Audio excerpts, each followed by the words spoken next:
Bir çoxlarının həvəslə gözlədiyi Mida layihəsinin evləri yenidən satışa çıxarılır. Bakıda, Hövsan və Binəqədidə, Sumqayıtda, Şirvan, Yevlax və Lənkəranda.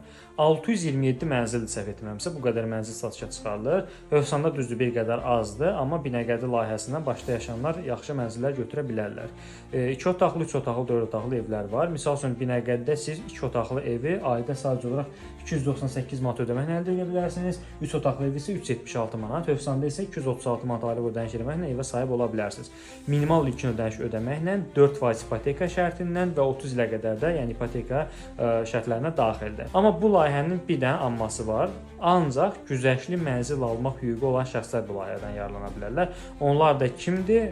Link ataram, oradan ətraf məlumat əldə edə bilərsiniz. Xüsusi kateqoriya şəxslər bu layihədən yararlana bilərlər. Əgər uzun müddət ev almaq xəyalındasınız və bu kateqoriyaya aidsinizsə, mütləq şəxsi kabinetinizə girib bütün sənədləri artıq toplayın, həll edin ki, 3 dekabr tarixində bu mənzilləri əldə edə bilərsiniz. Başqa əlavə məlumata ehtiyacınız varsa mənə yaza bilərsiniz, yəni dəstək olmağa çalışacağam. Əgər video faydalı oldusa, dostlarınıza da göndərin ki, onlar da faydalansınlar və səhifəmi izləməyi unutmayın.